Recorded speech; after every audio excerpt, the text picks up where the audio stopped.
কয়েকদিন অপেক্ষার অবসানের পর অবশেষে আজকে আমার আব্বু আম্মু গ্রামের বাড়ি থেকে ফিরবে। আলহামদুলিল্লাহ। আসলে বাবা মা না থাকলে কতটা শূন্য শূন্য লাগে, একাকিত্ব লাগে। এবার বাড়ি এসে খুব ভালোভাবে বুঝলাম। যেহেতু আব্বু আম্মু আসবে, তাই আমি আর মিষ্টি খুব সকাল সকাল ঘুম থেকে উঠে গেছি। আর সকাল সকাল ঘুম থেকে উঠে আমরা রান্না বান্না, ঘর গোছানোর কাজ শুরু করে দিয়ে আমি রান্না বান্না করছিলাম, ওইদিকে মিষ্টি ঘর বাড়ি পরিচ্ছন্ন করছিল। আসলে একজন সঙ্গী থাকলে কাজকর্ম খুব দ্রুত করা যায়। কথা বলতে বলতে, হাতে হাতে কাজ করতে করতে কাজগুলো শেষ হয়ে যায়। আর কখন যে সময়টা পার হয়ে যায় খেয়ালই করা যায় না। আজকে আমি দেশি মুরগি দিয়ে আলুর ঝোল, কচু শাক আর সরিষা বাটা গুঁড়া চিংড়ি দিয়ে লাউ রান্না করব। যেহেতু আব্বু আম্মু আসছে, সেই জন্য এই রান্নাগুলো আমরা রেডি করব। আমি বাটা মশলায় মুরগির ঝোলটা রান্না করব। আর আম্মুর বাসায় সবকিছুই বাটা মশলায় রান্না করা হয়। আম্মুরা সবসময় জিরা আর ধনিয়া একসাথে ভেজে বেটে রান্না করে। আর সেটা বাটা দিয়েছি, আদা রসুনের বাটা দিয়েছি, মরিচের গুঁড়া দিয়েছি, হলুদের গুঁড়ো, আস্ত গরম মসলা আর আস্ত রসুন দিয়েছি।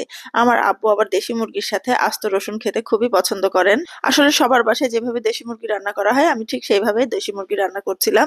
এটা ভালোভাবে মাখিয়ে নিয়ে বেশ কিছুক্ষণ রেখে দিয়েছিলাম, তারপরে আমি চুলার জালটা ধরিয়ে দিয়েছি। আর এদিকে মুরগিটা মাখিয়ে আমি কোনো রকম পানি দিইনি। মুরগি থেকে যে পানিটা উঠবে সেটা দিয়ে কিছুক্ষণ কষাবো, তাহলে মুরগির মাংসটা খেতে একটু বেশি ভালো লাগবে। এদিকে আমি কচু শাক প্রেসার কুকারে নিয়ে নিয়েছি। তারপরে এর সাথে মসুরির ডাল দিলাম। এখন এখানে বেশি করে রসুন এবং পেঁয়াজ আর কাঁচামরিচ দিয়ে দিব। দিয়ে সামান্য একটু পানি দিব, হলুদ দিব, লবণ দিব। এইটা ৩-৪টা বাঁশি দিলেই সেদ্ধ হয়ে যাবে। এভাবে মসুরির ডাল দিয়ে কে কে কচু শাক ঘোটা খান আমাকে জানাবেন। আমার তো খুবই ভালো লাগে মসুরির ডাল দিয়ে কচু শাক ঘোটা খেতে। আর আমার ভাই অনেক পছন্দ করে এই কচু শাকটা, সেজন্য সেই কিনে নিয়ে এসেছে আর আমাকে বলছে, আপু একটু রান্না করে দিও। কচু শাক যদি শুধু ঘন্ট রান্না করি তাহলে এভাবে মসুরির ডাল দিয়ে রান্না করি, আর যদি ইলিশ মাছের মাথা দিয়ে রান্না করা হয় তাহলে ইলিশ মাছের মাথা দিয়ে আবার অন্য প্রসেসে রান্না করি।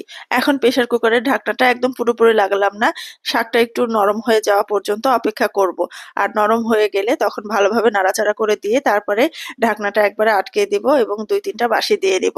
এইদিকে মুরগির মাংসটাতে আমি তো পানি দিইনি, একটুখানি পানি উঠেছিল, সেটাতেই কষাচ্ছিলাম। এবার আমি সামান্য সামান্য করে গরম পানি দিব আর কষাবো। যেহেতু দেশি মুরগিটা একটু বড় সাইজের ছিল, তাই সেদ্ধ হতে বেশ দেরি হবে, সেই জন্য বারবার গরম পানি দিয়ে দিয়েই আমি কষাচ্ছিলাম যাতে দ্রুত সিদ্ধ হয়ে যায়।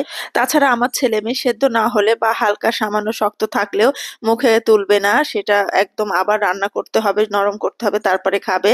সেজন্য বারবার সেদ্ধ করছিলাম আর গরম পানি দিচ্ছিলাম। এদিকে কচু শাকটা একদম সেদ্ধ হয়ে গেছে, সেটা ঘুটে নিলাম।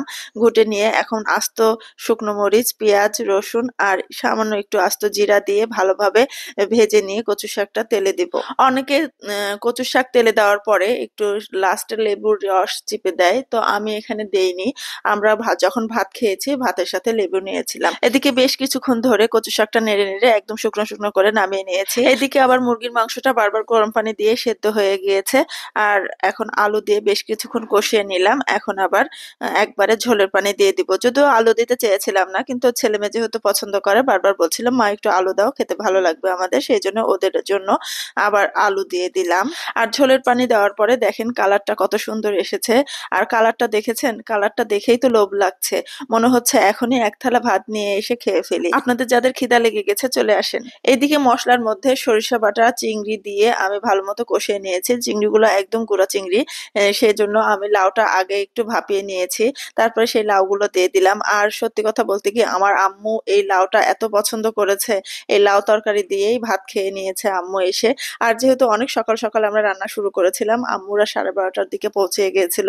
আর তার আগে আমাদের রান্না বান্না, ঘর গোছানো, ঘর পরিষ্কার পরিচ্ছন্ন সবকিছু হয়ে গিয়েছে। এছাড়া দুপুরের পর আমার এক মামা এসেছিল, সেই মামাও খুব পছন্দ করেছে লাউ চিংড়িটা। উনিও খাওয়া দাওয়া করেছিল, বলছে এইসব রান্না কে করেছে, সব মজা হয়ে। ওদিকে আমার আব্বু আম্মু কিন্তু অনেক বস্তা ভর্তি করে গ্রাম থেকে জিনিসপত্র নিয়ে এসেছে, একদম গাট্টি বস্তা বেঁধে সবকিছু নিয়ে এসেছে। নেক্সট ভিডিওতে দেখাবো আব্বু আম্মু কি নিয়ে আসলো। সে পর্যন্ত সবাই ভালো থাকবেন। আল্লাহ হাফেজ।